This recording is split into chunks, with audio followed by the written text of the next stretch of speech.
Andrew's daughters Beatrice and Eugenie now have one option: to voluntarily renounce their royal titles. The British monarchy just crossed a line it has never crossed before. And once crossed, there is absolutely no going back. For the first time in modern royal history, two princesses, born into their titles, raised within the institution, and guilty of absolutely nothing, are being asked to hand back the very names that define them. Princess Beatrice, Princess Eugenie, Her Royal Highness, gone. Not because of a scandal they caused, not because of a crime they committed, but because of who their father is and what he did. This is the story of two women caught in the wreckage of their parents' choices. Two women who built private lives, raised families, carved out careers, all while quietly carrying a surname that has become synonymous with shame.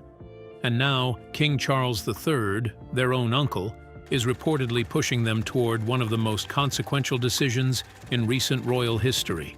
Stay with me, because this story does not just affect Beatrice and Eugenie. It will affect Harry. It will affect the future of the monarchy itself. And by the end of this video, I want you to tell me in the comments, do you think they should give up their titles? Or is this the monarchy punishing the wrong people? Let's get into it. Who are Beatrice and Eugenie, and what are they being asked to give up? Before we talk about what they stand to lose, let us talk about what they actually have. Princess Beatrice of York and Princess Eugenie of York hold the style Her Royal Highness, HRH, a designation that places them firmly within the senior tier of the British royal family. It is not a courtesy title. It is not symbolic window dressing. HRH is a marker of blood proximity to the throne. It signals that you are not just related to the royal family, you are of it. And here is what makes this situation so extraordinary. Those titles were not given to Beatrice and Eugenie by accident or tradition alone. They were chosen, actively, deliberately, by their parents. Prince Andrew, Duke of York, and Sarah Ferguson wanted their daughters to be princesses. Royal commentator Angela Mollard has been direct about this. She has pointed out that unlike Princess Anne, who famously declined HRH titles for her own children, and unlike Prince Edward, who made the same quiet, understated choice for his, Andrew and Fergie leaned in. They loved the status. They embraced the prestige, and they passed it on to their daughters. At the time, that seemed like a gift. Now it looks like a burden that no one knows how to put down. Because Beatrice and Eugenie are not working royals. This is a crucial fact that often gets lost in the coverage. They do not carry out official royal duties.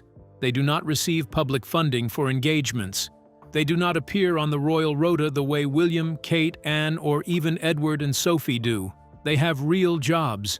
Beatrice has worked in finance and technology. Eugenie is involved in the arts and anti-slavery campaigning. They are, by any reasonable measure, private individuals who happen to have titles. So here is the first question I want you to sit with. If they are already living essentially private lives, if they are already not representing the crown in any official capacity, what exactly are those titles doing for them? And more to the point, what are those titles doing to the institution? That is the question King Charles is reportedly asking, and the answer, apparently, is causing serious alarm inside the palace. The poison in the family tree. To understand the pressure on Beatrice and Eugenie, you have to understand what their father's name now means inside the walls of Buckingham Palace. Prince Andrew, Duke of York, second son of Queen Elizabeth II, once fated as a war hero from the Falklands, a man who was for decades one of the most visible and active members of the royal family. His fall has been catastrophic in ways that are almost difficult to articulate. The Epstein scandal did not just damage Andrew, it detonated a reputational bomb at the very heart of the York family. His disastrous 2019 BBC Newsnight interview. Well, I ceased contact with him after I was aware that he was under investigation. Widely considered one of the worst public relations performances in broadcasting history, stripped away any remaining goodwill. The civil settlement with Virginia Giuffre, the removal of his military titles, his effective banishment from public royal life, each development worse than the last. And then, just when the dust appeared to be settling, came the allegations that Andrew had played a role in attempting to broker meetings between King Charles and a Chinese intelligence-linked businessman. The suggestion that he had leaked sensitive palace communications. The reports that he was refusing to vacate Royal Lodge, his grace and favor home, despite repeated requests from the palace. Think about what this means. Andrew is not just a disgraced royal living quietly in the countryside. He is, according to multiple reports, an active headache for King Charles, an ongoing liability, a man whose name keeps surfacing in contexts that no monarch wants associated with the crown. Now look at Beatrice and Eugenie again. They share his name. They carry his titles, because titles in the British system flow through paternal lineage. Every time the word York appears in a headline connected to scandal, their names are in the splash zone. Every time Andrew does something that embarrasses the palace, a journalist somewhere writes a line that begins, "Andrew, whose daughters are Princesses Beatrice and Eugenie." They are collateral damage. And King Charles, according to royal commentator Angela Mollard, has decided that enough is enough. This is not punishment, this is triage. And that distinction matters enormously. Because the palace needs the public to understand that what is being asked of Beatrice and Eugenie is not a verdict on their character. It is a verdict on the sustainability of a system that allows one man's catastrophic behavior to permanently taint everyone bearing his name. But here is where it gets complicated. Because if you strip it back to its core, what King Charles is doing is asking his nieces to pay a price for their father's sins. And no matter how pragmatic, how necessary, how institutionally sound that decision might be, it is also deeply, painfully unfair. Do you think that is a fair ask? Drop it in the comments. I genuinely want to know where you stand on this. The Angela Mollard argument and why it has traction. Royal commentator Angela Mollard has been one of the most prominent voices making the case that Beatrice and Eugenie to step back from those titles. They are not working members of the royal family. They're not working royals. Should voluntarily relinquish their HRH titles. And the argument she makes is more nuanced than it first appears. Mollard wrote in the Daily Telegraph that foregoing the titles would be, and I want to be precise here, an act of renewal. A gesture signaling integrity and public accountability. She described it as a mature, front-footed act that would demonstrate self-awareness and respect for both King Charles and Prince William's shared vision of a smaller, leaner monarchy. Let us unpack that phrase, front-footed, because that word choice is doing serious work. In crisis communications, and make no mistake, the York situation is a crisis, there are two types of responses, reactive and proactive. Reactive means you wait until a decision is forced upon you, and then you comply under duress. It looks weak. It looks defensive. It looks like defeat. Proactive, front-footed, means you get ahead of the situation. You make the sacrifice before it is extracted from you. You control the narrative instead of being controlled by it. Mollard's argument is essentially this. If Beatrice and Eugenie wait until Charles formally strips their titles, they become victims of palace politics. They are cast as casualties, but if they voluntarily, publicly, and gracefully step back, they become something else entirely. They become women of integrity, women who understood the assignment, women who loved the institution enough to choose it over their own status. That is a powerful rebrand. And in the modern media landscape, where public perception of the royals can shift in a single viral moment, it matters enormously. There is also a generational angle here that Mollard touches on, and which I think deserves more attention. Anne's children, Peter Phillips and Zara Tyndall, do not hold HRH titles. Edward and Sophie's children, James and Louise, were given non-royal titles at birth. Why? because their parents made that choice. A quiet, understated, modern choice that said, "Our children will have the advantages of royal proximity without the weight of royal expectation." Beatrice and Eugenie were denied that choice by their parents' ambition. But they are adults now. They can make that choice for themselves. And here is Mollard's most pointed argument. Those titles were chosen by Andrew and Fergie because of their character, because of, as she puts it, their pomposity, the desire for status, the love of prestige, and that desire for status, that reaching for the glittering prize, is precisely what led Andrew down the path he has followed. The titles are not just symbolic. They are, in a sense, an inheritance of values that Beatrice and Eugenie would do well to publicly distance themselves from. Separating themselves from their parents' ethics and morality, Mollard argues, would be a good thing in the long run. That is a striking claim, and it raises a question that I find genuinely fascinating. Can an act as simple as renouncing a title be a statement of who you are as a person? Can it be a rejection not just of a name, but of a worldview? I think it can. And I think that is exactly what makes this moment so significant. The domino effect, what this means for Harry. Now, let us talk about the elephant, or rather the Duke, in the room.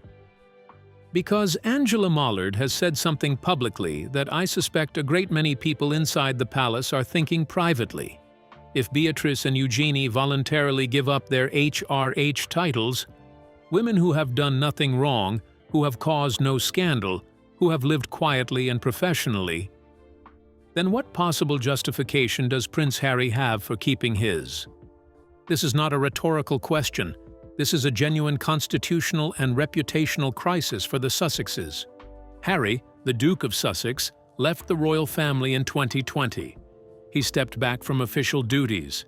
He moved to California. He signed a deal with Netflix. He published a memoir, Spare, that detailed, in often excruciating detail, his grievances with his family, including the King and the Prince of Wales. He gave an interview to Oprah in which he and Meghan made allegations that sent shockwaves through the institution. He filed legal actions against British tabloids that brought the royal family into the courtroom spotlight repeatedly. And through all of it, he has retained his title, Duke of Sussex. His Royal Highness, though that style was withdrawn when he stepped back, the dukedom itself remains. Now consider the optics. Two women who have built private, scandal-free lives are being asked to sacrifice the titles that have defined them since birth. While a man who has spent years in what many observers describe as an active campaign against the institution continues to trade on his royal title and the prestige it carries. For Netflix, for book deals, for speaking engagements. How does that sit with you? Because I have to be honest, it sits uncomfortably. Mollard herself has noted that this moment opens the door for William, when he becomes king, to strip Harry of his title. And she frames that not as vengeance, but as logical extension of the same principle. If the monarchy is serious about accountability, about protecting the institution over individual status, then the same logic that applies to Beatrice and Eugenie must eventually apply to Harry. William has been notably silent on the Harry situation publicly, but sources close to the Prince and Princess of Wales have made clear, repeatedly, that the relationship between the brothers is at an historic low, that the publication of Spare was experienced by William as a profound betrayal, that there is, at present, no functional pathway to reconciliation, and there is something else worth noting. Harry wrote in Spare about the royal family's habit of counter-programming, making competing announcements to divert attention from one another. He wrote about it with outrage. He positioned it as evidence of the institution's dysfunction and cruelty. And then, just days after the Andrew title-stripping drama consumed every royal headline, just as William was touching down in Brazil for his first engagement at the Earthshot Prize and COP30, Harry's team announced a trip to Canada to meet veterans and military charities. The timing was, to put it charitably, catastrophic. To put it less charitably, it was exactly the behavior Harry condemned in his own book. Mollard was unequivocal. The timing was appalling. She said she does not believe it was an accident. She pointed out that agreements between Harry's team and the palace were specifically designed to prevent this kind of schedule collision. And yet here we are. The irony is almost too rich. The man who wrote a book decrying attention-stealing announcements made an attention-stealing announcement at the single worst possible moment. If Beatrice and Eugenie give up their titles with grace and dignity, they will have done something Harry, in his current form, seems constitutionally incapable of doing. They will have put the institution above themselves, and that contrast will be impossible to ignore. William in Brazil, the monarchy done right. Let us take a breath from the palace drama and talk about what is actually going right in the Windsor family. Because amid all of this, the Andrew disgrace, the title crisis, the Harry timing debacle, there's a man in Rio de Janeiro reminding the world exactly why the monarchy still has a future. Prince William, the Prince of Wales, the next king. His Brazil visit for the Earthshot Prize and the COP30 UN Climate Change Summit was, by every credible account, a masterclass in what modern royal engagement should look like. He took off his shoes and played volleyball on the beach. He hugged fans who mobbed him with genuine, unscripted warmth. He met with communities on the front lines of climate change. He championed the work of the Earthshot Prize, his own environmental initiative, with real passion and evident knowledge. And the public reception was overwhelming. This matters. Not just because William looked good on camera, though he did, but because of what it represents strategically. While the York scandal was threatening to consume every headline, while Andrew's name was poisoning the waters, William was thousands of miles away demonstrating that the monarchy has a purpose beyond pomp, beyond privilege, beyond the soap opera of family dysfunction. Mollard captured it well. The royals do this brilliantly when they do it right. The Earthshot Prize is an endeavor of William's own making.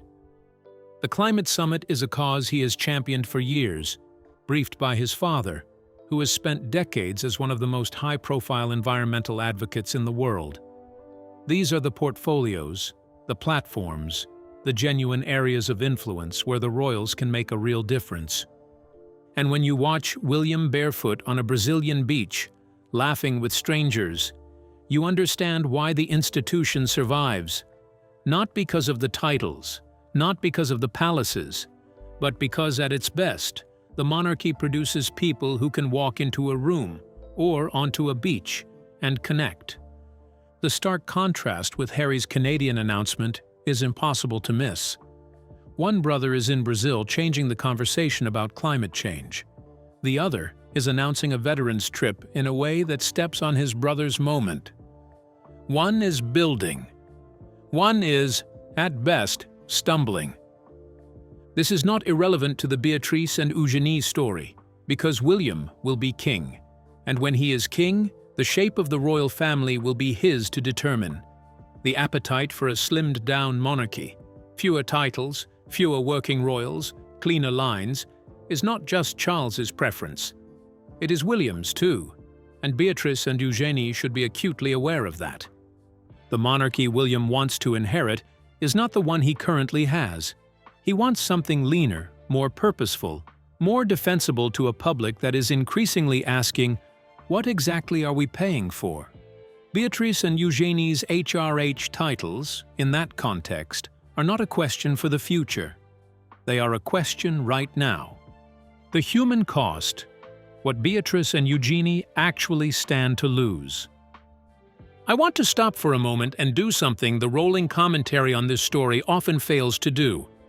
I want to talk about Beatrice and Eugenie as human beings. Because it is very easy, in the thrill of palace politics, to discuss these women as pieces on a board.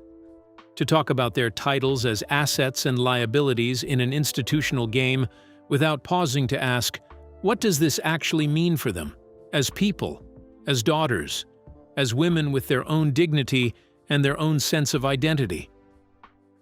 Beatrice is in her mid-30s. She is married to Edoardo Mapelli Mossi. She has a daughter, Sienna. She has battled dyslexia publicly and become a passionate advocate for people with learning difficulties. She has worked in the private sector and been vocal about wanting a life defined by more than her lineage. Eugenie is also in her mid-30s. She is married to Jack Brooksbank. She has 2 sons. She has worked tirelessly on anti-human trafficking and modern slavery campaigns, causes that have nothing to do with royal glamour and everything to do with genuine conviction. These are not frivolous women coasting on hereditary privilege. They are women who have taken what they were born into and tried to build something meaningful from it, often in the shadow of a father whose behavior they had no control over and whose choices they had no part in making. And now they are being asked, however gently, however diplomatically, to symbolically declare that their father's name is not their identity, that his shame is not their shame, that the title he chose for them out of pride and ambition is something they are willing to return. Can you imagine how that feels? I genuinely want you to put yourself in their position for a moment, not as royal observers, as people. Your father has done something that has shamed your family. You had nothing to do with it, and now the institution that your entire life has been organized around is asking you to surrender the most visible marker of your place within it. There is real grief in that, real loss. Even if the logic is sound, even if the decision is the right one, even if it ultimately liberates them from a name that has become a liability, that is not nothing, and the coverage of this story should not treat it as nothing. What Mollard and others are careful to acknowledge is that this is not about culpability. Beatrice and Eugenie are not complicit in their father's behavior. They are not being punished. They are being asked to make a sacrifice in service of something larger than themselves, and there is a meaningful difference between those two things, even if it does not make the ask any less painful. The question is whether they are willing to make it, and whether, if they do, the institution will honor what they gave up. The slimmed-down monarchy and what it means for the future. King Charles has spoken for years about his desire to modernize the monarchy, to make it leaner, more focused, more justifiable to a 21st century public that has real questions about hereditary privilege, public funding, and the purpose of an institution that, for all its cultural weight, can sometimes feel like an elaborate pageant. His model, a smaller working core of royals, supported by an inner ring of family, but free of the broader extended network of HRH holders and grace and favor lifestyle, is not new, but it has never had a more urgent test case. The York situation is that test case. If Beatrice and Eugenie step back voluntarily, Charles achieves something remarkable. He demonstrates that the slimmed-down monarchy is not just a talking point, it is a policy. He shows that even those closest to him in blood are not exempt from the new standard. He reasserts control at a moment when control has felt worryingly elusive. And he does it without a public confrontation, without a constitutional spectacle, without dragging his nieces through the kind of public humiliation that defined Andrew's own downfall. That is, from a palace strategy perspective, almost elegant, if it works. But here is the risk. If Beatrice and Eugenie refuse, if they dig in, engage lawyers, appeal to public sympathy, Charles has a problem. Because unlike stripping Andrew of his military titles, which had clear precedent in the context of a formal stepping back from duties, stripping HRH titles from women who have done nothing wrong is legally and constitutionally murky territory. It has not been done in living memory under these specific circumstances.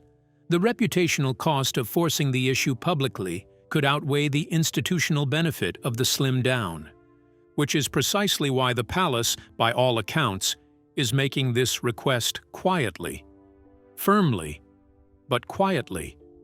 And looking further down the line, as Mollard herself has pointed out, this logic does not stop at York. If the principle is established that non-working royals should not carry HRH titles, then what happens to Charlotte and Louis's children if and when they arrive. They would be 2 steps removed from the throne. The case for giving them HRH status becomes increasingly hard to make. And Harry, always Harry, a Duke of Sussex who has no working royal duties, who lives in California, who has written a book critical of the institution, who monetizes his royal identity while standing outside the institution. What possible argument can be made for his retaining a title under a king who is asking his non-working nieces to surrender theirs? The dominoes, once they start falling, do not easily stop. What happens next? And what it means for the monarchy's survival. So where does this go? What is the most likely outcome? Let me walk you through the scenarios. Scenario 1. Beatrice and Eugenie agree. They make a joint statement, crafted carefully, warmly, with grace, announcing that they are voluntarily relinquishing their HRH titles.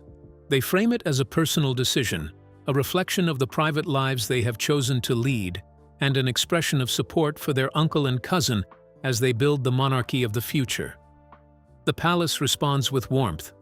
Charles issues a statement praising their character and commitment. William follows suit. The story is managed, the precedent is set, and the institution moves forward. This is the best-case outcome for everyone. It is a masterclass in soft power. And if handled correctly, it actually elevates Beatrice and Eugenie in public esteem rather than diminishing them. People respect sacrifice. People respect women who choose integrity over status. If the public narrative becomes, the York sisters chose to put the monarchy first, they emerge from this as heroines, not casualties. Scenario 2. They resist. They consult lawyers. They argue, probably not unfairly, that it is their father who created the problem, not them, and that they should not be penalized for his choices. The palace faces a choice: back down or escalate. If it backs down, Charles looks weak. If it escalates, the story becomes a constitutional crisis and a PR disaster. No one benefits. Scenario 3. And this is the one I find most interesting. They agree, but only as part of a broader deal. Perhaps conditional on some public acknowledgement of their service and character. Perhaps with guarantees about how their children will be treated.